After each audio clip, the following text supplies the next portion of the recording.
Hi, I'm Mr. Freeman and I'm here to teach you about throwing on the wheel.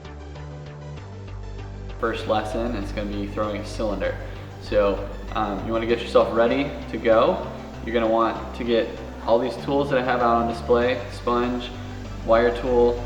I have both kinds of ribs, metal and wooden, modeling tool, and the needle tool. And also fill your bucket up pretty good. It doesn't have to be overflowing, but enough to be able to just reach your hand in. And of course you need to get yourself some clay. So once you have all those things, you're good to go. First step is compressing the clay onto the wheel surface. And so in order to do that, you're gonna just throw the clay on there, literally. And you just wanna aim, obviously, for the center, and just scoot it around, depending on how poorly you threw it on there. Okay. So just scoot it a little bit that way. Then you're gonna seal this thing on.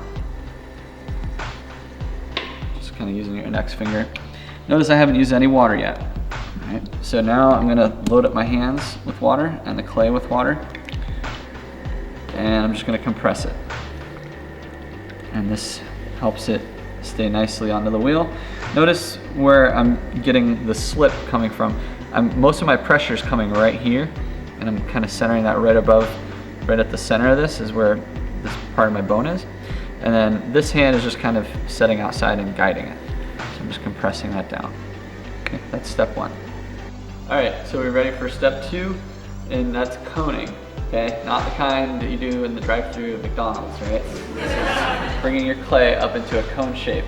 So find a nice medium speed. Again, I'm going to show you when I have clean hands. I'm going to show you where the clay is actually building up, so you know where I'm pressing.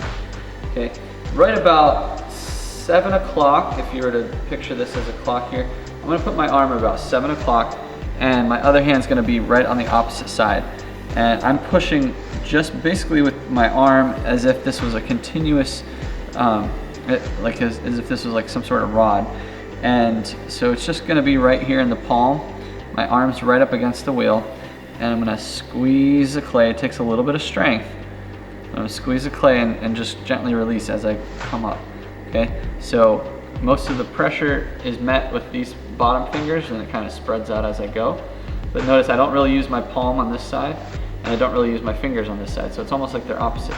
If I put this together, it might make one handprint. Okay, and then other thing, notice about my position here, I'm pretty close to the wheel, and my elbows are locked into my thighs, so that keeps them nice and stable.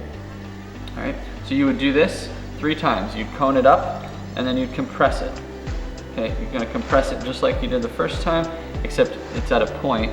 Okay, and I'm gonna use this part of my thumb. Don't use the center of your palm. If you do this, your hand's gonna be moving all over. Okay, this is a nice and steady point right here.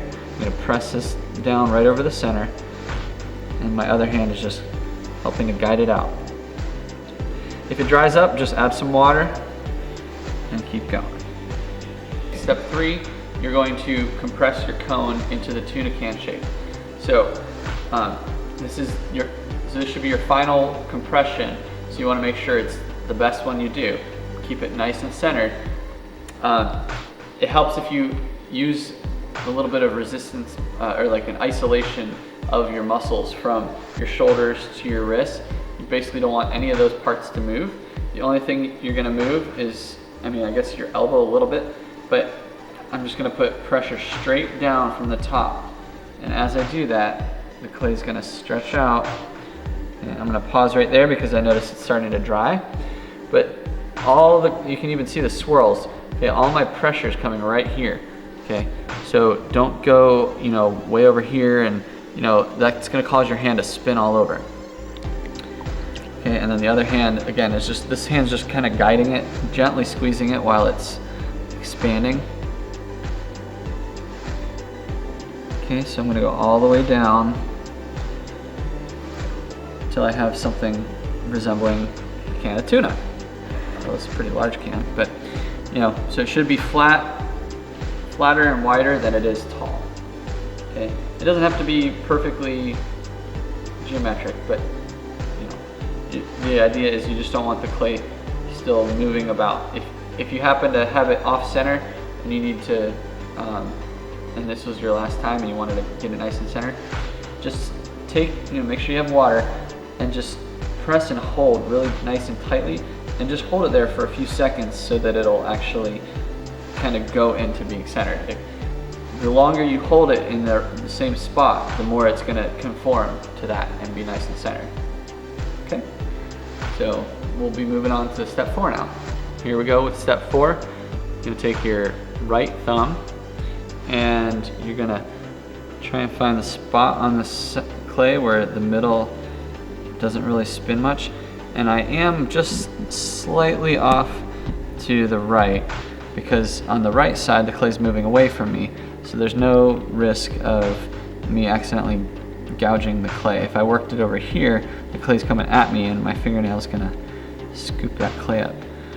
Okay, so I'm gonna, just do it slowly, get in there until it's almost at the wheel head. Okay, you wanna measure the depth with your needle tool. So I wanna make sure that that's not too far and make sure it's far enough. So I'm gonna put the needle tool in, and I'm gonna put my finger in here and pull it out. Okay, so just slightly under 1/4 of an inch. Your goal, you wanna make it right at 1/4 of an inch. So at this point, we wanna actually spread the clay outward. So, but your hand position is extremely important in this step. Okay, I've opened it enough so I can fit 2 fingers in. I prefer using my ring finger and my middle finger on both hands. I'm gonna put this left hand on the inside. I'm only really working in this zone right here from about 2 o'clock to 4 o'clock if you were to look on a clock. Okay, if this was noon, 2, 3, 4. Okay, this is your prime zone for doing your pulls. Okay, so I'm gonna have the wheel spinning and I'm gonna put my left hand in here and my other hand's gonna be on the outside. Have a little bit more speed. Okay, and I'm gonna, basically I'm like digging with these fingers, pressing them out. This hand really is just stopping the clay from going any further. It's just kind of a guard, barrier. Okay. And so when I do this, I just drag my fingers across the bottom so that the clay opens up, and I want it to be about the size of my sponge. Okay. 5th step, we are pretty much ready to finish this project off. Now, if you made it this far, congratulations. This next step is where you'll need the most practice in just getting the finesse of how much pressure you put on each hand and each finger as you make your pulls. So it's basically the same position as when I open this up, but now I'm just gonna, instead of pushing more from the inside, now I'm gonna be pushing more from the outside. But I want my hands to line up on the inside right about 3 o'clock. And what helps me is I press both hands together right around the thumbs, or even kind of in the wrist. But yeah, so as the clay spins, I'm gonna move these fingers up together in harmony. And you'll find the way that feels best for you. But remember, you just wanna keep moving and then follow all the way through. So no matter how tall or short it is, make sure you go all the way through it. Okay, so we're gonna spin this up. Remember, it's not like you have to get, the first pull doesn't have to be amazing. It could just be to kind of help distribute the clay. Okay, so I'm gonna press mostly from my outside hand, and I'm gonna bring this clay up as far as I can without losing any kind of control. Okay, so I'm gonna just clean my hands off, add a little bit of water, and do it again. Okay, each time you do a pull, I would go back and re-wet the surface. Okay, so I'm gonna go all the way back down. On the inside, I'm all the way down, and I'm gonna meet that hand when it comes up. Okay, so notice that I'm not like rushing to go all the way up, but I'm also not just staying in one spot. You can tell that by all the little rings that just occurred. Okay, so all these rings are just little tight spiral of me moving up the clay. So I'm gonna do a couple more pulls, get this thing up here. Now, so a lot of people, when they start out, they want to do their pulls by like pinching, like they're a crab, and just like pinching it up. The trouble with that is, once you get to this height, even my hands aren't really big enough to be able to go down and do that kind of a pinching action. And not to mention that when you pinch it, a lot of times you accidentally tear it off. Okay, so you need to be able to get this whole hand in here. Now yours may not be this tall, but once you get ones that are nice and tall, okay, I'm gonna put my hand in here and I'm gonna use the same pressure. It's just that I have to change my hand position. I can no longer lock them together. So this is where you just have to have nice, steady hands.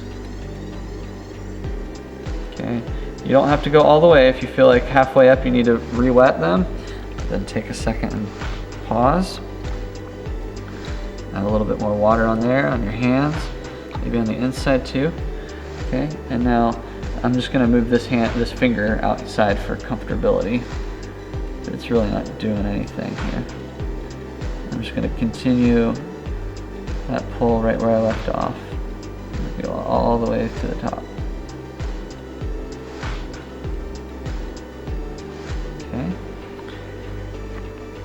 And then if there's any shaping that I wanna go back to and kind of level this out. Remember, right now you're just going for a cylinder, so once you've passed that test, then you can go on to actually shaping into a different form. Okay, now we're going to take a break and measure this. Now this was 2 pounds of clay, and that's how much you get to use, but you only have to get it about 4 inches. So that should be somewhat of a relief that the one that I'm making is almost twice as tall. But so we'll be right back and take a measurement. All right, so taking a measurement of this one that I just made is 7 inches, and that's with 2 pounds of clay. So that's about 3 inches taller than you need to get it. 4 inches is about right here. Okay, now all these other tools are here for kind of the finishing stages. I just want to maybe take my rib, and if I want to get rid of some of these throwing lines, do that. I'm going to put my hand on the inside and just kind of gently put pressure up against the rib. And realize that this rib will dry the clay out, the surface of the clay, so as you do this, make sure that it doesn't dry out too much, because if you have friction with the drying, and it'll twist it or cause it to rip. Okay, I also want to address this all this extra clay that I didn't pull up. Okay, you don't want to just leave it there. You want to trim it off. And so I'm going to take this modeling tool, and I'm just going to start going straight down the wall there. You go all the way to the surface of the wheel, and then I'm going to find a spot and trim it all off. Okay, and this can just go back into recycling. So now my cylinder's nice and cleaned up. You can also use your modeling tool to add a little bit of a lift, a little foot there. But like I said, you're not really aiming to keep these cylinders, so the only other thing you'd want to know too is with the metal rib, it's for kind of cleaning up the slip on the surface, so you can do that pretty much any time while you're throwing. Might want to give a little bit of attention to that top lip there, make it nice and smooth with my sponge. Okay, and then if you're gonna remove this, you wanna take your wire tool, and you want this wheel to just barely be spinning. And as it's slowly spinning, you're just gonna go really smoothly, quickly underneath it. And that will release it nicely, okay? And I also wanna show you, okay, that's what the bottom looks like. And I also wanna show you the cut through, what this looks like on the inside. So, whoop. So after I cut it off, I just want to show you a picture or an image of one that is, this is dried out, but I cut this one in half to show you kind of what the inside should look like. Notice that the walls are nice and consistent and the same thickness as my base. Okay, that's your ideal cylinder. Okay, doesn't have to be pretty. You don't have to get rid of these throw lines. You can leave all that in. And this one's just about 4 inches, so that's about the size that you're shooting for. All right, so good luck with that, and stay tuned for the next episode. See you later.